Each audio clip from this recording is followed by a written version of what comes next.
What's up, everybody? Welcome back to a brand new series we're calling Off-Season Targets. Today, me and Cian are here. We're going to be covering our favorite team, the New York Giants. We're going to be talking about pretty much everything they need to do in the offseason, not including the draft. We're going to be talking about releases, some players they need to release, some off-season targets, and some re-signings that need to be made. So make sure to stay tuned. We've got some big...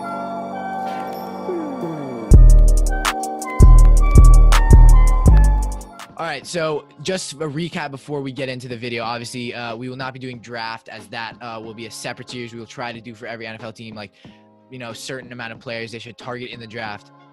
But just to let you guys know, the Giants have around $15 to $30 million in cap space. Since we're a Giants fan, we're going to say they have $30 million in cap space. But the first player that we think they should cut, everyone's been seeing it coming, is Golladay, Tate, number 15, the slot receiver. Originally drafted from Notre Dame. We got him from the Eagles. He signed a 4-year, $37.5 million contract, already been paid 2 years worth of that contract. If we were to cut him, it would save us $6 million in cap space. It's pretty self-explanatory why we want to cut him. Older guy, and I think we can address that in free agency or in the draft. So, decent receivers in Shepard and Slayton. Signed until he's 35. I don't think that makes sense to pay him the money because he will regress. So I think Tate's someone we definitely need to cut. Save $6 million there. Golladay Tate in his prime was a number 2 receiver behind Calvin Johnson. As good as he was a few years ago, he's just past his prime. And the Giants, as you'll see later on, kind of have had this habit of signing 30-year-olds to 3 or 4 deals, which is just random because, yeah, we need help, but not that badly. Not so badly that we're going to spend $37.5 million on a 30-year-old wide receiver that's going to, play half the downs. Just not worth it. So Golladay Tate, I think that would be a big release. Another older player that they signed, I think before last year, Nate Solder, was signed on a 4-year, $62 million contract. Nate Solder was good with the Patriots, but when he was signed, he was like 30, 31 years old, and that's just not worth it. To sign a 30-year-old to $62 million, he opted out this year. He didn't even play. He may honestly retire pretty soon, before this deal is even up. He saves the Giants $10 million cap space, which is huge, and if they're going to go after a big receiver, they're going to need that $10 mil from Solder and the $6 mil from Tate. I think this one is Tate and Solder. I think Solder is even more possible than Tate. I think that's one everyone's been saying since even last year. Someone who just was awful. Signing that was basically good for a year, opted out of 2020, saves us $10 million in cap space. So already we have $60 million saved there. Let's get into the last player, and this one might come as a shock. Another offensive lineman who's an older guy, Kevin Zeitler, the player we got in the deal for Olivier Vernon and Odell Beckham for Zeitler, and I believe a first, and I think some other picks. Who was great. Zeitler was a great player, but signed a 3-year, $32 million contract, so not as big. I think with the rookies we have in Pert and obviously Shane Lemieux, we have just the future and the picks, and I think if we were to release him the money to get better, younger players, if we were to cut him, he would save us $12 million in cap space, which is a lot, which gives us $28 million off cuts from players. And I think, again, it's a very deep offensive guard class, offensive line class in total. Even we could take a tackle, move them inside. But I think Zeitler's a cut here, and I think it gives us more opportunities to sign free agents, which I think is the reason why the Giants should cut him, is just they get more opportunities to sign younger, better guys for the contract or for the value. And then that gives us $58 million in cap space around then, because that we're saying that we have $30 million added onto that extra money that we get from cutting these players. So we have about $58 million in cap. Kevin Zeitler, it's the same story as Nate Solder. He's just being outplayed by some of the younger guys. Andrew Thomas was all right throughout the season. We started to see improvement towards the end of the season. Matthew Pert played a few games. Shane Lemieux started towards the end of the season, and he was very, very good. He's been playing better than Kevin Zeitler. Plus, the Giants with their first-round pick will most likely, if you've seen any of our recent mock drafts, a player like Kyle Pitts. So most likely will not be an offensive lineman with that pick number 11. But there are linemen that will still be there in the second round. Maybe a guy like Liam Eichenberg or some of the other tackles that could foreseeably be dropping into the second round. It's a deep offensive lineman class, as you said, Cian. It's the same story as Zeitler and Solder. They both together they saved $22 million in cap, and that's just so valuable we don't really need them anymore. But moving on to the off-season targets for some re-signings. I think the big one, everybody knows it's coming, Leonard Williams. This is going to be a big deal. He had 11.5 sacks this year. He was clearly the best pass rusher on the Giants' defense, possibly even the best defensive player. I think he's up there with James Bradbury. He's valuable. He's got to get re-signed. We're thinking probably 5 years, 4 or 5 years. He'll be a big money player. Cian, you can get into the contract specifics. I don't even know why I couldn't say that. Cian, you can get into the contract specifics. But Leonard Williams, he had probably the best season of his career. He wasn't great with the Jets, the former early pick, and he got traded to the Giants, and I thought it was a really good trade. Leonard Williams has shined so far. He should be the main priority going into this offseason, should be re-signing Leonard Williams to make that. I think that's an underrated pass rush. Dalvin Tomlinson, Leonard Williams, and Dexter Lawrence. I think it's one of the most underrated in the league. USC man, the edge rusher, someone who is the identity of our pass rush this year, racking up the sacks at the end with 3 sacks against the Cowboys in week 15, 11.5, as Charlie said. We're thinking a 5-year, $72 million contract. He's valued at about 10 to 12 million per year. I'm assuming he will want more, but I think getting him in a long-term contract is definitely the main thing the Giants need to do this season. I think letting him walk would be very stupid, and I think that would, basically make our pass rush just a lot worse. It's a massive contract. We don't have a ton of cap. We're about average in terms of all teams in NFL cap. But I think, as I said, priority number 1, dual pass rusher. He can pass rush, he can run stop, get sacks, all that flexibility to play outside, inside, just the guy you want. But I think Leonard Williams is definitely a priority, which brings us to our next defensive lineman who we should re-sign in Dalvin Tomlinson, the Alabama man. We're thinking a 4-year, $38 million contract for the nose tackle. Someone who doesn't rack up a lot of sacks, 3.5 sacks, 49 tackles. And something me and Charlie are talking about at first, you're like, I don't think we should re-sign him. But something you see a lot is you just look at sacks, which isn't the greatest thing. He opens up gaps for Leonard Williams, someone who obviously got a ton of sacks, and he's a great run stopper. Takes on double teams. Great player. And I think if we can re-sign him in that, and he won't be cheap as either, but I think if we can get him with the players we cut, I think we'll have the space to get him. Leonard Williams is really only as valuable as he is with Dalvin Tomlinson, sorry. And Tomlinson, as you said, I was looking at his stats, and I just didn't see any reason for him to be re-signed. Only 3.5 sacks, not even 50 tackles as a run stopper. It just wasn't super impressive.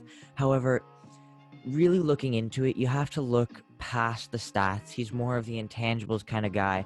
The amount of double teams blocks he takes on, he just takes on those double teams, makes it so that the running backs can't run up the middle against the Giants, forces them to the outside where players like Leonard Williams, Kyler Fackrell, Dexter Lawrence can make the tackles. So the tackles don't show up on Dalvin Tomlinson's stats. However, they should be assists. They should be tackles for Dalvin Tomlinson because he just impacts the run game so much, whether or not he gets the running back down. But moving on to the next player, a player who he's not the number 1 running back going into the season in Wayne Gallman.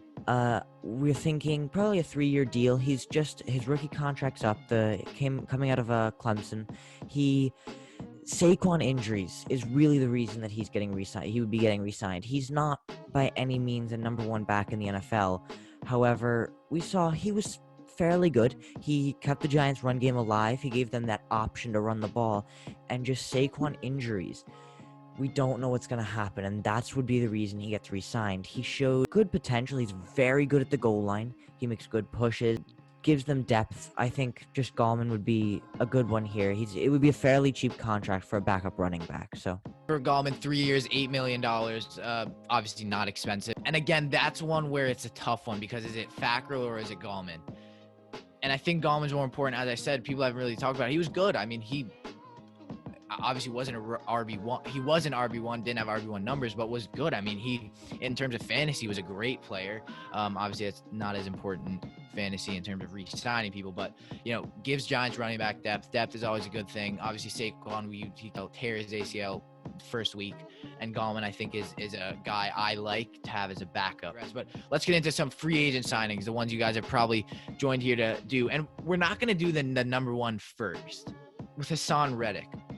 4-year, $20 million contract, someone who had a great year for the Cardinals. And I think, as I said, cutting Zeitler, obviously Solder, and Tate, usually I think we would be able to slip in 1 player.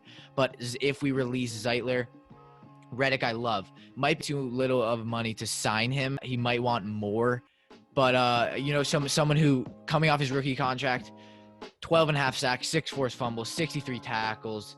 And I think with letting Fackrell go, we need that edge and that outside linebacker. And I think Reddick is an upgrade. Someone who is a clinical tackler, great at causing havoc in the pocket, obviously getting the ball out from the quarterback and getting forced fumbles, which is very important as this Giants team already has a great defense, getting more turnovers. So as I said, I think Reddick, the outside linebacker from the Cardinals, will be a great free agent acquisition. Just reinforce that dominant defensive line. If Leonard Williams gets re-signed, if Dalvin Tomlinson gets re-signed, if Wayne Gallman gets re-signed, and Hassan Reddick gets re-signed or signed to a new deal, that would be just enough money for the last person that we're going to talk about. But first, Hassan Reddick, as you said, 12.5 sacks. That's more than Leonard Williams had, and Leonard Williams was our leading sack totalist. Reddick would be a huge addition to that linebacking core that's just really not great. You said 6 forced fumbles, 12.5 sacks.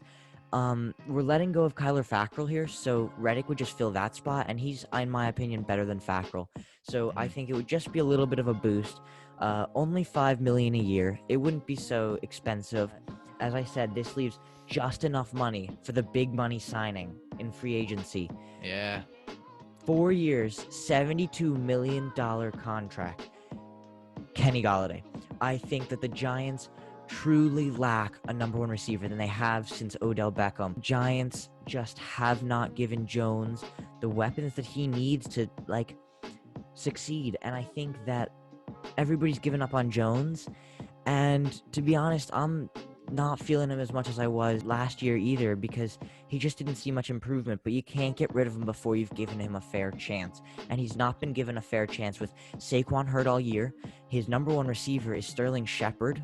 Signing Kenny Golladay or signing another number one receiver, that gives Jones a number one receiver to just thrive off of, and you see what progress he can make. If he can't make progress, it's time to move on, but you're hoping that with a number one receiver, he's able to make progress. With Saquon back, he's able to make that progress that he needs to stay in a Giants uniform. Again, I mean, we need to give Jones weapons, and I think Saquon being back hopefully will be healthy, and you give Golladay someone who we've seen a lot of Allen Robinson being signed here. A lot of people are in favor of that, but I feel like Galladay's less expensive. He's younger. I like Golladay more. I think he's a great one-on-one guy.